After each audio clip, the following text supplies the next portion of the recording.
freedom, right? I think it's what we all want.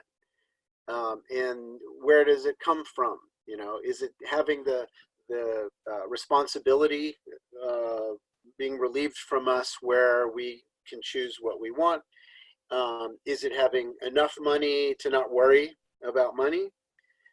Sure, those things help, but I think it's deeper. And what would really, where we give ourselves freedom, right, where we assign it, that allowance has nothing to do with any of that stuff. It's a permission to physically take a deep breath and lean back and have a sense of relief that we allow, regardless of the context, you know, where you're under canopy and you go, yeah, I know I'm going to have to do some steering so I don't hit the trees or whatever, but not right now, you know? And even if I do, as I'm doing it, I can assign that freedom to know that, yeah, I'm just doing what I have to do, but I feel free in my choice to do it.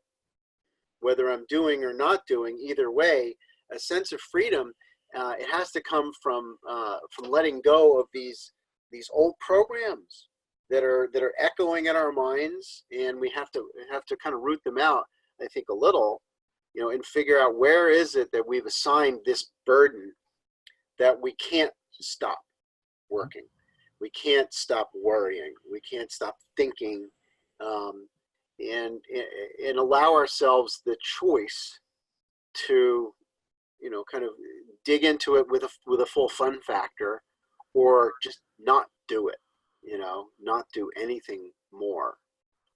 That's one of the things that our species is not, you know, we're sort of cultivating that ability to not do anything, not feel busy. I just went on a hike with some friends this weekend, and I'll go deeper into that and pointing out things that I see and hear, and tuning into nature for me is a freedom.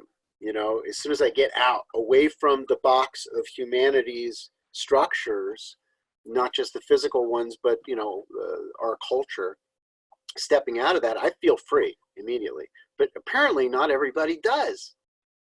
And I realized that not everybody is comfortable. And I think that's the operative word, comfortable with silence. They get really, you know, kind of fidgety. And the Swedes are pretty good. The Swedes are pretty good.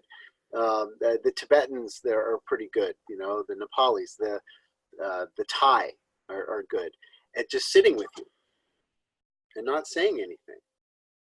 And that, to me, that's a freedom in itself. And I think it's the root freedom that births everything else. You know, the artistic expressions, you know, that come out of nowhere, and the sensation of true allowing of appreciation, of that sensation of wow, of wonder. It comes from silence. And those moments that we get in skydiving where we have the greatest awakenings, you know, in free fall or under canopy, I find it's when you stop doing stuff and you pay attention to the little details of how does it feel in my body right now, what's going on in every sense, you know, every sense that I have, and I think I've got more than 5 of them. You know, how do I tune into a larger reality by creating a vacuole of, you know, an absence of thought? Well, I got to step outside of my normal ego mind, because the ego doesn't like silence. It gets all fidgety and uncomfortable, and it wants to fill the space with content. And yet there's no content in the world, no amount of money, no amount of Caribbean holiday or whatever is going to let it in. You'll just talk about the food on the Caribbean holiday instead of really being on the beach and being silent, you know, and watching the waves and noticing how good it feels to just be.